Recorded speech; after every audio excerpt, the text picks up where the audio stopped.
अस्सलाम वालेकुम लो जी तुसीं देख रहे पंजाबी चैनल ਤੁਹਾਡੇ ਸਾਰਿਆਂ ਦਾ ਲਾਈਕ ਕਮੈਂਟ ਤੇ ਚੈਨਲ ਨੂੰ ਸਬਸਕ੍ਰਾਈਬ ਕਰਨ ਦਾ ਬਹੁਤ ਸ਼ੁਕਰੀਆ ਅਗਰ ਤੇ ਤੁਸੀਂ ਸਬਸਕ੍ਰਾਈਬ ਨਹੀਂ ਕੀਤਾ ਤੇ ਸਬਸਕ੍ਰਾਈਬ ਕਰੋ ਲਾਈਕ ਕਮੈਂਟ ਸ਼ੇਅਰ ਜ਼ਰੂਰ ਕਰੋ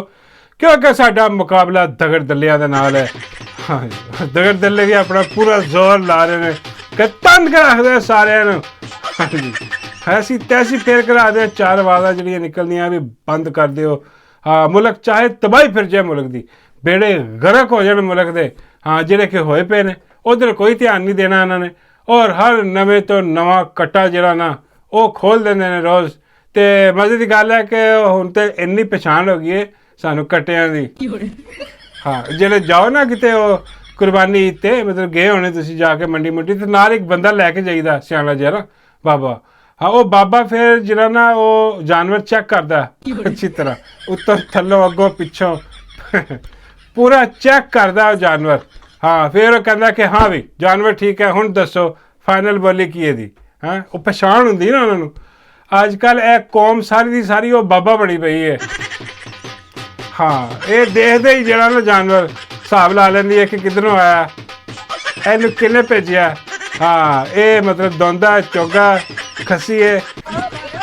ते बो है हाँ कौन है वो अवाम जी ना हिसाब ला क्योंकि अवाम नू पहले ही इन्ना लग्या पिछले 2.5 सालों तुन कदर रख छड़िया तो आम ने हर जराना उड़दा तीर भी नज़र आ जाता हाँ अगे किधर आ रहा तो किधर जा रहा तो तुम देख लो कि इन्होंने फिर लॉन्च किया है देखो हुकूमत जी है ना ये बस तुम कह लो कि जान वाली है हाँ ये तो इन्हों के हैंडलों इंपोर्टेड हुकूमत नू बावजूद हर बंदे नू पता लग गया कि भी सारी दुनिया थू थू और थू करती पई है हाँ कि अज गए कि कल गए और इन्हों के अगे तुम कह लो कि खाइए हाँ तो पिछे जरा ना वो खूह है उवें जिवें माई तंदूर वाली दे नहीं मेरा मतलब कहना है कि मुहावरे की गल कर रहा मैं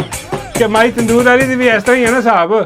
हाँ कि वो देखो उत्थे बैग खड़ी होकर कह रही है कि मैं बड़ी वड्डी टिकटॉकर ये वो कख दा काम नहीं लोग पंजाब दे बदुआवां दे रहे हैं झोलियां चुक चुक के हालांकि उन्हें नवी ऑफर करती है कि सारे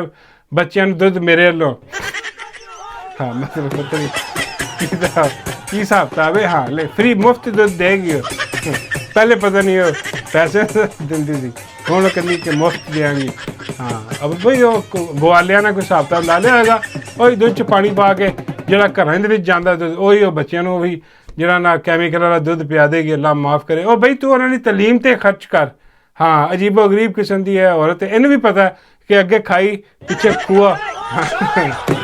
वो पे जाती हुकूमत पंजाब हुकूमत भी गई यह भी गई सारे फारग होने वाले लेकिन दगड़ दलियां तो बाज नहीं आ रहे इन्होंने हैंडलर हाँ वो की कर रहे हैं उन्होंने हुण जिहड़ा ना जिवें तुहानूं दस्सिया कि कौम नूं तजर्बा हो गया उन्होंने हुण लॉन्च किए ने दगड़ दल्ले वो पुराने दगड़ दल्ले जिहड़े नस गए सन भज गए सन जिहड़े तुसीं देखे कि हांपदे होए नसदे सन एक तो वो जरा वो डब्बू है फवाद चौधरी हाँ वो तो फड़िया नहीं सी जाता हाँ वो वकीलों ने भी छड़ के 100 की स्पीड से नस गया पार्टी पुर्टी छड़ के बेड़े ये घर कौन हूँ अच्छा जो जिन्हों के दिल के सी ना कि यार चलो यार फवाद चौधरी के बाद जेल जुल गया के बाद अच्छे बयान दिते ने इमरान खान के बारे दे हाँ जी तो वो कोई जोर जबरदस्ती कटिया गया लेकिन ये इन्ना उतावला हो गया ना कि पार्टी वापस आने को मैंने फटाफट वापस लवो पार्टी के हाँ कि इन्ना उतावला हो गया कि उन्हें पागल हो गया पार्टी लै नहीं रही हाँ क्योंकि डिसीजन खान ने करना खान को पता कि भाई जड़े नशे ना भगोड़े वड्डे वड्डे जोड़े नस गए ने हाँ ढूई का जोर ला के दसे ने निकले ने बाहर भाई बाकी भी तो है ना वो सारे नज़र आता कि भाई जेड़े जेड़े डट के इमरान खान नाल खड़े रहे वो देख लो अज वो उमर सरफराज चीमा हाँ जी कौन कह सकता वो अज तक खड़ा वो बीमारी भी कट रहा है हाँ जी और एक सैनेटर ने वो भी नाल शामिल ने आलिया हमजा सनम जवेद जिन्होंने तसव्वुर भी नहीं सी डॉक्टर यासमीन राशिद है और बड़े बड़े रहनुमा ने जिन्होंने इन्नियां जीतां कट्टियां ने हाँ उमर यूब नूं घट ही तशद्दुद किया उन्होंने घरां ते छापे ये वो सारा किसी ने छड्डिया नहीं इन्होंने तो वो खान दे नाल खड़े रहे सारा कुछ बर्दाश्त करके लेकिन जो डब्बू है हाँ ये नस के इहदा पक्खा ही बंद किया उन्होंने होर कुछ नहीं किया इन्हूं हाँ इन्हूं जेल च जाके तो पक्खा बंद किया ये दौड़ गया हाँ ये दौड़ गया तो सुकून ना रहा ठंड माहौल मिठे चौल दूसरा जरा कराची वाली कौम है जी इस्माइल तो अपना जरा की नाम ਉਹਦਾ ਨਾਮ ਮੈਨੂੰ ਭੁੱਲ ਗਿਆ, ਇਹੋ ਜਿਹੇ ਦਗੜ ਦਿੱਲੇ ਦਾ ਜ਼ੈਦੀ, ਹਾਂ ਉਹ ਜ਼ੈਦੀ ਕਰਕੇ ਉਹ ਦੇਖੋ ਉਹ ਸਾਰੇ ਦੌੜੇ ਸਨ, ਉਹ ਦੌੜ ਕੇ ਹੁਣ ਵਾਪਸ ਆ ਕੇ ਮੀਡੀਆ ਤੇ ਬਿਆਨ ਦੇ ਰਹੇ ਨੇ ਕਿ ਲੋ ਜੀ ਇਹ ਜਿਹੜੀ PTI ਦੀ ਕਿਆਦਤ ਹੋਣੇਗੀ ਨਾ, ਇਹ ਬੜੇ ਵੱਡੇ ਟਾਊਟ ਨੇ ਜੀ, ਹਾਂ ਇਹ ਬੜੇ ਵੱਡੇ ਕੁਛ ਬੈਠੀ। ਉਹ ਫਵਾਦ ਚੌਧਰੀ ਵੀ ਕਹਿ ਰਹੇ, ਉਹ ਸ਼ਰਮ ਨਾਲ ਡੁੱਬ ਕੇ ਮਰ ਜਾ ਬਗੈਰਤਾ। ਇੱਕ ਤੇ ਤੂੰ ਭਗੌੜਾ ਖਾਨ ਨੂੰ ਮੁਸ਼ਕਿਲ ਵਕਤ ਦੇ ਵਿੱਚ ਛੱਡ ਕੇ ਤੂੰ ਦੌੜ ਗਿਆ ਹੈ, ਹੁਣ ਤੂੰ ਆਇਆ ਵਾਪਸ ਤੇ ਹੁਣ ਆ ਕੇ ਤੂੰ ਇਲਜ਼ਾਮ ਲਾ ਰਿਹਾ ਨਾ ਤੇ ਲੋ ਇਹ ਇਹਨਾਂ 'ਚ ਜਿੰਨੀਆਂ ਮਰਜ਼ੀ ਖਰਾਬੀਆਂ ਹੋਣ, ਹਾਂ ਦੇਖੋ ਇਹ ਜਿੰਨੇ ਇਹਨਾਂ ਦੀਆਂ ਆਪਣੀਆਂ ਦਗੜ ਦਿੱਲੀਆਂ ਨੇ ਹਾਂ ਕਿ ਇਹ ਬੁਜ਼ਦਿਲ ਨੇ, ਹਾਂ ਇਹਨਾਂ ਕੋਈ ਇhtਜਾਜ ਨਹੀਂ ਹੁੰਦਾ, ਹਾਂ ਇਹਨਾਂ ਦੀ ਇੱਕ ਆਪਣੀ ਸਾਇੰਸ ਹੈ, ਪਤਾ ਨਹੀਂ ਕਿਹੜੀ ਸਾਇੰਸ ਹੈ ਉਸਦੇ। ਹਾਲਾਂਕਿ ਗੱਲ ਠੀਕ ਹੈ ਵੀ ਖਾਨ ਅੰਦਰ ਹੈ, ਅਜੇ ਤਾਂ ਇhtਜਾਜ ਕਰਨਾ ਪੈਣਾ ਸਾਰਾ ਕੁਛ, ਲੇਕਿਨ ਇਹ ਠੰਡੇ ਨੇ ਸਿਸਟਮ। ਉਹ ਆਪਣੀ ਇਹਨਾਂ ਦੀ ਕ੍ਰਿਟਿਸਾਈਜ਼ ਵੀ ਹੁੰਦਾ, ਉਹਨੇ ਉਮਰ ਯੂਮ ਨੇ ਅਸਤੀਫਾ ਵੀ ਦੇ ਦਿੱਤਾ ਤੇ ਕ੍ਰਿਟਿਸਾਈਜ਼ ਹੁੰਦਾ, ਅਸੀਂ ਕਰਦੇ ਹਾਂ, ਅਸੀਂ ਕਰਦੇ ਰਵਾਂਗੇ। ਲੇਕਿਨ ਇਹ ਜਿਹੜੇ ਨੱਸੇ ਹੋਏ ਭਗੌੜੇ ਨੇ ਨਾ ਦਗੜ ਦੱਲੇ, ਹਾਂ ਦੱਲੇ ਕਹਿ ਲਓ, ਹਾਂ ਇਹ ਇਹਨਾਂ ਦਾ ਕੀ ਹੱਕ ਬਣਦਾ ਉਹਨਾਂ ਨੂੰ ਕਹਿਣ ਨੂੰ ਕਿ ਟਾਊਟ ਨੇ ਯਾਰ। ਉਹ ਤੁਸੀਂ ਸਾਰਿਆਂ ਤੋਂ ਵੱਡੇ ਟਾਊਟ ਆਪ ਹੋ, ਬਗੈਰ ਤੋਂ ਤੁਸੀਂ ਨੱਸੇ ਹੋ ਪਾਰਟੀ ਛੱਡ ਕੇ, ਹਾਂ ਤੁਹਾਡਾ ਕੱਖ ਨਾ ਰਵੇ, ਬੇੜੇ ਤੁਹਾਡੇ ਗਰਕ ਹੋਣ। ਹੁਣ ਤੁਸੀਂ ਐਡੀ ਆਸਾਨੀ 'ਚ ਵਾਪਸ ਨਹੀਂ ਆਉਣ ਲੱਗੇ, ਹਾਂ ਇਹ ਉਤਾਵਲੇ ਹੋਏ ਨੇ, ਬੇੜੇ ਗਰਕ ਹੋਣੀ। ਉਹ ਮੈਂ ਸੁਣਿਆ ਸੀ ਇੱਕ ਇੰਟਰਵਿਊ, ਕੀ ਨਾਂ ਸੀ ਯਾਰ ਮੈਨੂੰ ਨਾਮ ਭੁੱਲ ਜਾਂਦੇ ਨੇ, ਹਾਂ ਬੜਾ ਹਾਲ ਉਹ ਬੜਾ ਇਹਨਾਂ ਦਾ ਠੀਕ ਠਾਕ ਕਿਸਮ ਦਾ ਜਿਹੜਾ ਨਾ ਉਹ ਇਹਨਾਂ ਦੀ ਸ਼ਤਰੋਲ ਹੋ ਰਹੀ ਹੈ ਕਿ ਬਗੈਰ ਤੋਂ ਇਹ ਕੰਮ ਜਿਹੜਾ ਤੁਸੀਂ ਕਰਨ ਸ਼ੁਰੂ ਕੀਤੇ ਨੇ ਨਾ, PTI ਦੀ ਕਿਆਦਤ ਜਿਹੜੀ ਬਾਹਰ ਹੈ ਉਹਨਾਂ ਨੂੰ ਕ੍ਰਿਟਿਸਾਈਜ਼ ਕਰਨਾ, ਇਹਦੇ ਨਾਲ ਤੁਸੀਂ ਐਕਸਪੋਜ਼ ਹੋ ਰਹੇ ਹੋ। ਔਰ ਸਾਨੂੰ ਸਮਝ ਲੱਗ ਰਹੀ ਹੈ ਕਿ ਤੁਹਾਨੂੰ ਕਿਹਨੇ ਭੇਜਿਆ, ਉਹ ਤੁਹਾਨੂੰ ਕੌਣ ਦੁਬਾਰਾ PTI ਦੇ ਵਿੱਚ ਇੰਸਟਾਲ ਕਰਨਾ ਚਾਹ ਰਿਹਾ ਕਿ ਤਾਂ ਕਿ ਦੁਬਾਰਾ ਵਕਤ ਜ਼ਰੂਰਤ ਤੁਸੀਂ ਫੇਰ ਕੰਮ ਹੋ, ਜਿਵੇਂ ਤੁਸੀਂ ਪਹਿਲੇ ਭੱਜੇ ਸੋ ਉਵੇਂ ਵੀ ਹੁਣ ਭੱਜੇ। ਲੇਕਿਨ ਹੁਣ ਖਾਨ ਤੁਹਾਨੂੰ ਹਿਸਾਬ ਕਿਤਾਬ ਨਹੀਂ ਲਏਗਾ, ਹਾਂ ਖਾਨ ਹੀ ਲੈਣ ਲੱਗਾ ਐਡੀ ਸਿੱਟੀ। ਦੂਜੀ ਗੱਲ ਹੈ ਕਿ ਜਨਾਬ ਜਿਹੜਾ ਦਗੜ ਦੱਲਾ ਉਹ ਲੰਬੇ ਵਾਲਾਂ ਵਾਲੀ ਚੜੇਲ ਜਿਹੜੀ ਹੈ, ਹਾਂਜੀ ਉਹਦੀ ਜੋ ਜ਼ਲਾਲਤ ਸ਼ੁਰੂ ਹੋਈ ਹੈ, ਓਏ ਹੋਏ ਜਿਵੇਂ ਤੁਹਾਨੂੰ ਯਾਦ ਹੈ ਨਾ ਕਿ ਮਿਰਜ਼ੇ ਦੀ ਜੋ ਜ਼ਲਾਲਤ ਸ਼ੁਰੂ ਹੋਈ ਸੀ ਉਹਦੀ ਪਲੰਬਰ ਦੀ, ਓਏ ਹੋਏ ਉਹ ਫਿਰ ਚੱਲਦੀ ਰਹੀ ਸੀ, ਚੱਲ ਸੇ ਚੱਲ ਹੁੰਦਾ। ਉਹਦੇ ਬਾਅਦ ਮਿਰਜ਼ਾ ਆਉਂਦਾ ਰਿਹਾ ਨਿਕਲ ਕੇ ਸ਼ੁੱਧਨੀਆਂ ਛੱਡਦਾ ਰਿਹਾ, ਖਾਨ ਦੇ ਖਿਲਾਫ ਬੋਲਦਾ ਰਿਹਾ, ਹਾਂਜੀ ਤੇ ਆਪਣੀ ਉਹ ਮੰਜੀ ਠਕਵਾਉਂਦਾ ਰਿਹਾ। ਐਂ ਜੀ ਇਹ ਦਗੜ ਦੱਲਾ ਜਿਹੜਾ ਹੁਣ ਆਇਆ ਖਾਨ ਦੇ ਖਿਲਾਫ ਨਿਕਲ ਕੇ, ਇਹ ਜਿਹੜਾ ਲੰਬੇ ਵਾਲਾਂ ਵਾਲੀ ਚੜੇਲ ਹੈ,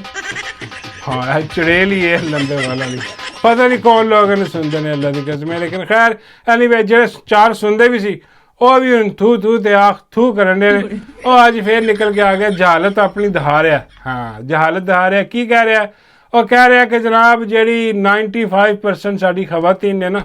ਹਾਂਜੀ ਪਾਕਿਸਤਾਨ 'ਚ, ਉਹ ਸਾਰੀਆਂ ਜਾਹਲ ਨੇ। ਐਸਾ ਵੱਡਾ ਜਾਹਲ ਦਾ ਬੱਚਾ, ਇਹਨੂੰ ਇਹ ਨਹੀਂ ਪਤਾ ਬੇਗੈਰਤ ਆਦਮੀ ਨੂੰ ਕਿ ਬਈ ਲਾ ਇਲਮੀ ਤੇ ਜਾਹਲੀਅਤ ਦੇ ਵਿੱਚ ਫਰਕ ਹੁੰਦਾ ਹੈ। ਉਹ ਬੇਗੈਰਤਾ, ਉਹ ਤੈਨੂੰ ਕਿੰਨੇ ਜਿਹੜਾ ਨਾ ਉਹ ਪਤਾ ਨਹੀਂ ਕੀ ਸਕਾਲਰ ਬਣਿਆ ਫਿਰਦਾ ਸੋ ਕਾਲ, ਕਿੰਨੇ ਬਣਾ ਕੇ ਰਾਤਾ ਦਗੜ ਦਲਿਆ ਹਰਾਮ ਦਿਆ। हाँ सुनो जरा की कह रहे हैं। 100 बंदों का सैंपल है पाकिस्तान में से, ठीक है, 100 औरतों का सैंपल नहीं, बेसिक नॉलेज टेस्ट करें। 100 में से 25 मर्द अज्जड और जाहिल निकलेंगे जी, 50 मर्द 50-50 निकलेंगे और 25 मर्द बिल्कुल एलोक्वेंट निकलेंगे, ठीक है। ये सैंपल है, पाकिस्तान है, कहीं से भी उठा के देख लें। और 100 औरतों का लें, 95% ऐसी अज्जड और जाहिल मिलेंगे, उनको पता ही नहीं होगा। सुने ना, ये जो चीज रियलिटी में है ना, ये जो औरतों ने अपने पर जहालत के कंबल लपेटे हुए हैं ना,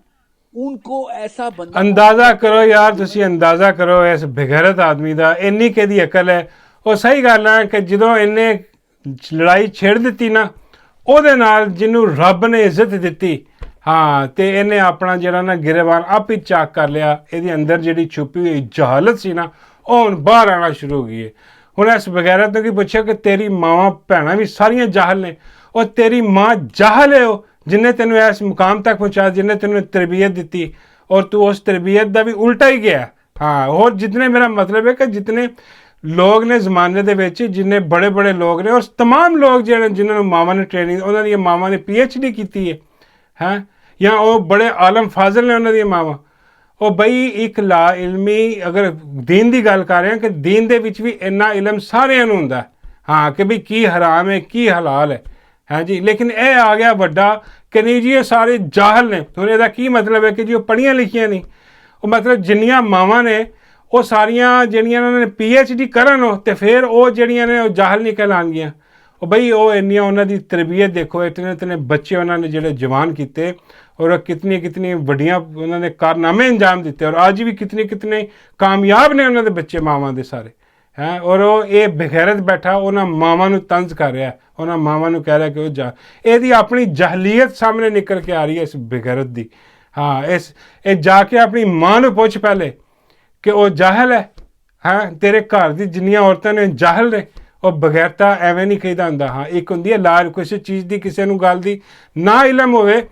ਤੇ ਉਹਨੂੰ ਕਹੀਦਾ ਕਿ ਯਾਰ ਲਾ ਇਲਮੀ, ਅਗਰ ਉਹਨੂੰ ਪਤਾ ਲੱਗ ਜਾਵੇ ਹਾਂ ਤੇ ਉਹ ਫਿਰ ਉਹਨੂੰ ਉਸ ਗੱਲ ਦਾ ਇਲਮ ਹੋ ਜਾਂਦਾ। ਲੇਕਿਨ ਜਹਲੀਅਤ ਵਿੱਚੋਂ ਕਿੱਥੋਂ ਆ ਗਈ ਇਹਦੇ? ਜਹਲ ਉਹ ਹੁੰਦਾ ਹੈ ਜਿਹੜਾ ਕਿ ਹੱਕ ਗੱਲ ਨੂੰ ਸਮਝਦਾ ਹੋਇਆ ਵੀ ਉਹਨੂੰ ਨਾ ਮੰਨੇ, ਹਾਂ ਉਹਦੇ ਤੋਂ ਇਨਕਾਰ ਕਰੇ, ਉਹ ਜਾਹਿਲ ਹੈ। ਹਾਂ ਜਿਵੇਂ ਤੂੰ ਬੜਾ ਵੱਡਾ ਜਾਹਲ ਹੈ। ਹਾਂ ਜਿਵੇਂ ਤੈਨੂੰ ਪਤਾ ਕਿ ਇਮਰਾਨ ਖਾਨ ਹੱਕ ਔਰ ਸੱਚ ਤੇ ਖੜਾ ਹੈ, ਲੇਕਿਨ ਤੈਨੂੰ ਪਿੱਛੋਂ ਡੰਡਾ ਦਿੱਤਾ ਤੇਰੇ ਮਾਸਟਰਾਂ ਨੇ। ਹਾਂ ਤੇ ਤੂੰ ਜਿਹੜਾ ਨਾ ਇਮਰਾਨ ਖਾਨ ਦੇ ਖਿਲਾਫ ਬੋਲਣਾ ਸ਼ੁਰੂ ਕਰ ਰਿਹਾ, ਇਸ ਕਰਕੇ ਕਹੀਦਾ ਕਿ ਇਸ ਕਰਕੇ ਤੂੰ ਜਾਹਲ ਹੈ, ਹੋਰ ਕੋਈ ਨਹੀਂ। ਹਾਂ ਬਾਬਾ ਜੀ ਕਹਿੰਦੇ ਕਿ ਯਾਰ ਦਫਾ ਕਰ, ਲੱਖ ਦੀ ਉਹ ਭੇਜ ਤੇ ਜਾਹਲ ਆਦਮੀ ਐਕਸਪੋਜ਼ ਹੋ ਗਿਆ, ਅੱਛਾ ਹੋ ਗਿਆ। ਬਈ ਅਸੀਂ ਕਿਹੜੀ ਗੱਲ ਦਾ ਸ਼ੁਕਰੀਆ ਅਦਾ ਕਰੀਏ ਖਾਂ ਦਾ, ਹਾਂ ਕਿ ਉਹ ਅੱਜ ਵੀ ਅੰਦਰ ਬੈਠਾ, ਲੇਕਿਨ ਇਹੋ ਜੇ ਦਗੜ ਦੱਲੇ ਉਹਦੇ ਖਿਲਾਫ ਬੋਲ ਕੇ ਜ਼ਲੀਲੋ ਰੁਸਵਾ ਹੋ ਰਹੇ ਨੇ ਔਰ ਜ਼ਲੀਲੋ ਰੁਸਵਾ ਹੁੰਦੇ ਰਹਿਣਗੇ। ਬਾਬਾ ਜੀ ਕਹਿੰਦੇ ਨੇ ਦਫਾ ਕਰ, ਕੋਈ ਡੱਡੂ ਦੀ ਗੱਲ ਸੁਣਾ ਮੈਨੂੰ।